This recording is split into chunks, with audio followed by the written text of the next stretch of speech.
Hey, what is up guys? Welcome back to the channel and welcome back to Gran Turismo 7. In today's video we're going to do something a little bit different. I'm going to bring you the top 10 worst cars in the entirety of Gran Turismo 7. This is obviously in my opinion, so don't forget to leave yours in the comments down below. I've got a wide range of EVs, VGTs and more, but before we get into the video, don't forget to leave a like, subscribe and turn your notifications on. So Gran Turismo 7 has some of the most legendary and iconic and best cars to ever exist in game. Everything from the 787B, Suzuki Escudo Pikes Peak and the Alfa Romeo Giulia. However, there is some absolute stinkers, so let's get straight into it with the top 10 worst cars. However, when it comes to the 10 cars, I do have some rules to ensure that I'm not spamming it with the same type of vehicle and all that kind of stuff. So rule number 1 is limited VGT and EVs. Again, if I didn't do this, they would make up the entire video alone. Now, design and performance is going to be the key factors in the overall ranking. And finally, to keep the list as varied as possible. So let's move in to number 10, which I have the Volkswagen VGT Group 3. Now, yes, we're going to kick the list off with a race car, and in my opinion, the worst Group 3 car in the entire game, the Volkswagen VGT Group 3. So let's talk about the big elephant in the room first. Of course, I'm going to mention the looks of this car. Now, this is of course a Group 3 racing variant of the VGT Roadster, which to be totally honest, isn't a good looking car to begin with. It's absolutely hideous, and even transferring it into a Group 3 race car, it doesn't look any better. It honestly looks like they've kind of got one of the more up-to-date Golfs, stretched it out and then tried to mush it back together to give it this god-awful shape.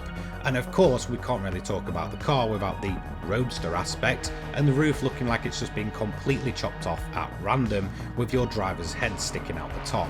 It's one of, if not the worst looking Group 3 race car in the game, and it's the exact same when it comes to its BOP performance. It's absolutely terrible. It gets hammered by BOP. You'll probably never ever see anyone racing one of these, and there's a very good reason for it. The VW VGT Group 3 Roadster is absolutely awful. So let's move on to number 9. I have the Alfa 8C 2900B. Yep, I didn't think I'd be putting an Alfa Romeo on the list, but in the end I did decide on this car, and there's a good reason for it. It's probably a vehicle that you've entirely forgotten exists. However, every now and again when you go to the Legends car dealership, you may end up seeing this car, and the main reason it's on this list is the fact that it will cost you 20 million credits. Yes, this is one of those vehicles that is one of the most expensive cars in the entire game, and it's very difficult to actually justify it. Yes, it's a very beautiful looking car, but unfortunately it's entirely useless, and the performance of this thing, even with upgrades on, is entirely janky.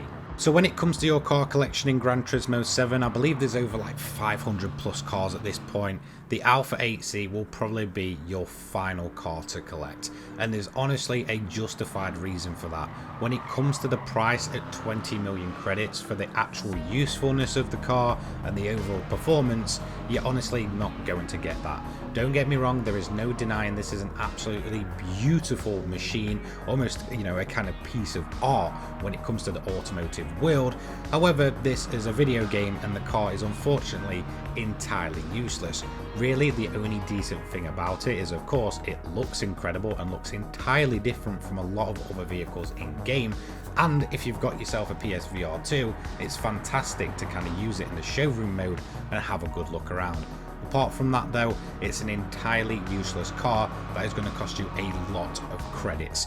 Let's move into number 8, the Dior Mangusta.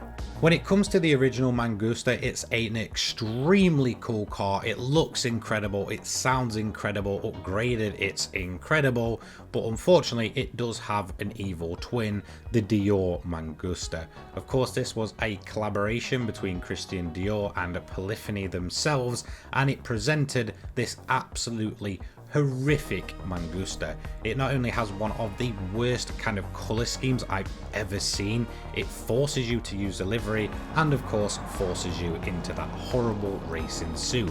it looks absolutely terrible and kind of takes away from what makes the original absolutely amazing.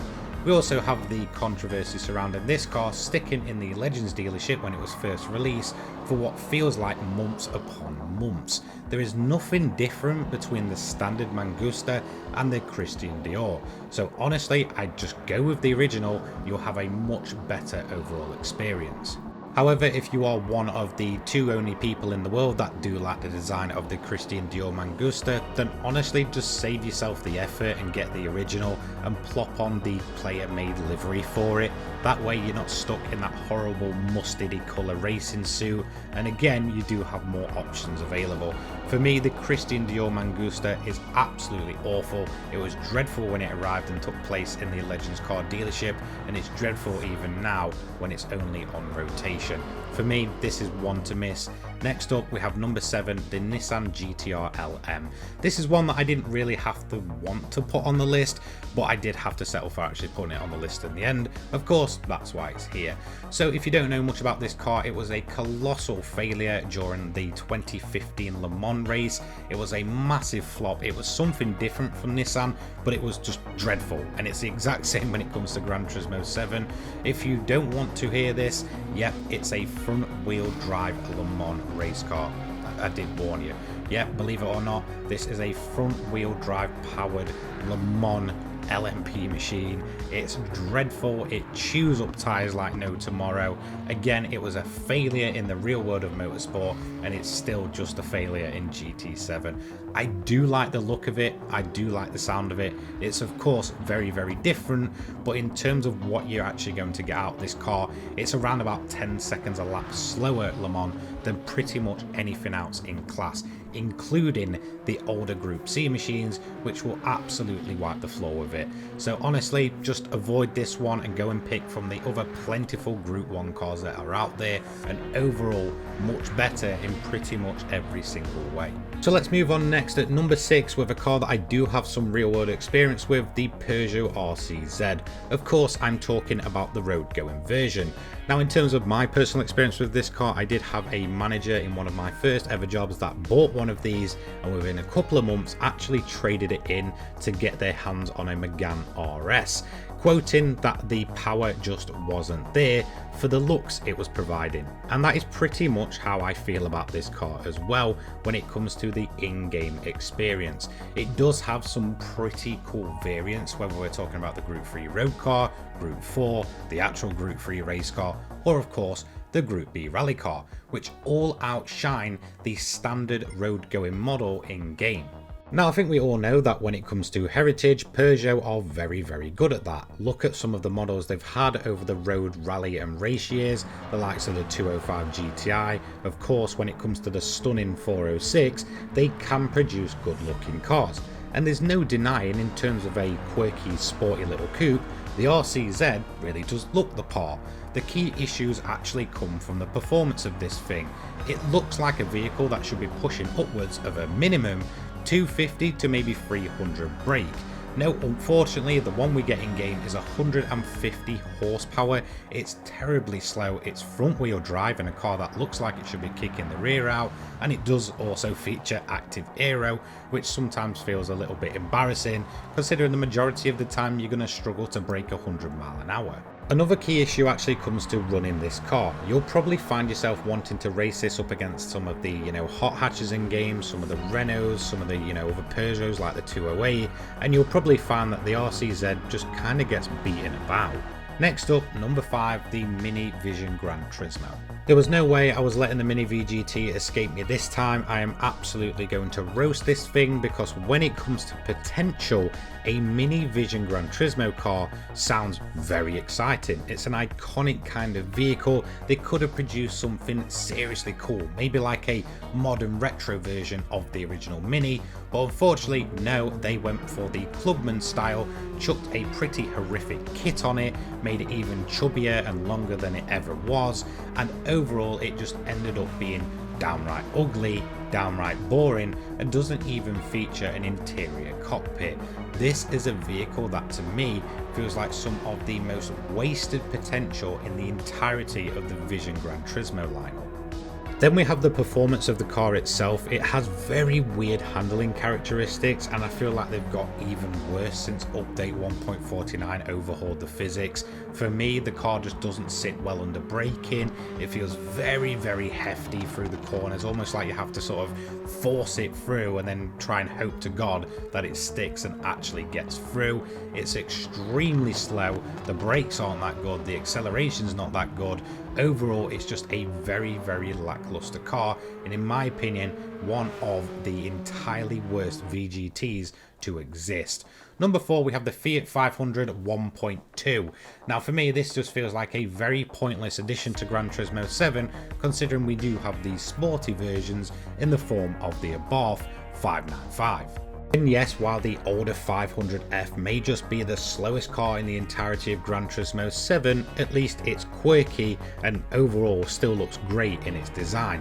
However, the modern reinterpretation of this car is just not to my taste at all. Of course, it kind of looks like the original, but it's almost like they just made it chubbier and bubble-like for the sake of it. It kind of takes away from the original simplistic charm. And then couple that with the fact that this is the 1.2 version and it's awfully slow, awfully boring to drive, and yes, it still struggles to get uphill just without the charm and character that makes the 500F so cool. Now typically I wouldn't complain at Polyphony actually taking their time to, craft these vehicles in game, they claim 200 days per vehicle. However, the thought that someone at that company actually had to sit there and fully model every detail from the Fiat 500 in its 1.2 form just feels like a massive waste of time. The best thing to do with this car, paint it pink and just throw it into a wall. Honestly, one of the most boring vehicles in the entirety of GT7, and that's going to move me to the Bronze Award 3rd place, the Porsche VGT Spider. So if you've been around this channel for a while, you will know that myself and this car have a bit of history in the fact that I absolutely hate this vehicle because of when it actually released in game. In my opinion, it's the worst Vision Gran Turismo car in the entirety of Gran Turismo 7 for very, very good reason. So go back to 2022 in around September or October time. GT7 still hasn't delivered on a lot of things that were supposed to be in game on launch, and at that point the game was just in a pretty bad place overall. The post-launch content had been pretty dire for a good few months, and roll around an update with 3 EV cars in there, one of them also being a VGT. Of course, I'm talking about the VGT Spider. Even with so many glaring issues still in game and so many promised features still missing at that point, Polyphony then headed over to social media to brag about this car as if we should be excited about it essentially being the standard VGT with its head chopped off.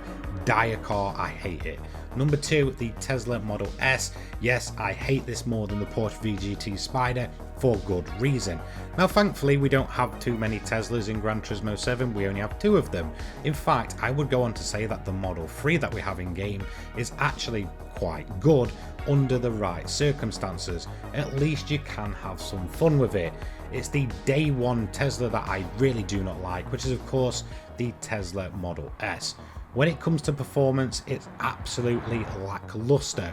When it comes to joy of driving, it's probably one of, if not the most boring car in the entire game. It's lifeless, it's soulless, and of course we have the fact that it's entirely useless as well, costing you 120,000 credits for a car that cannot really get upgraded properly, cannot grind money, and will run out of a charge within a couple of laps. I mean, maybe you're not even the biggest fan of the Tesla Model 3 in game, but if you want to make that car look like the Mazda 787B in terms of the fun factor, then just go ahead and drive the Model S for at least 5 minutes first, and honestly it makes the Model 3 look world above it. It's ridiculous how dull and dire this car is, and that's going to move me into number 1. Of course, it couldn't be anything else, the Toyota Prius. I mean, honestly, there's not much different I can say about the Prius than what everybody worldwide has already said about them. It's as hateful in game as it is in real life as well. Obviously, we had the craze of celebrities buying them as this sort of statement in the late 2000s, early 2010s. I mean, what was all that about? And in game, the performance of it is absolutely dreadful. So if you want to know what you should do with your Prius, this.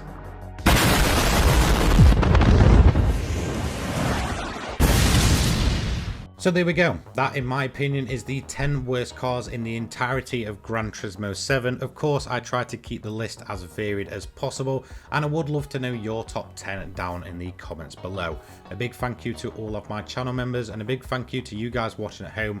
Have a fantastic rest of your day. Take care, guys. Peace.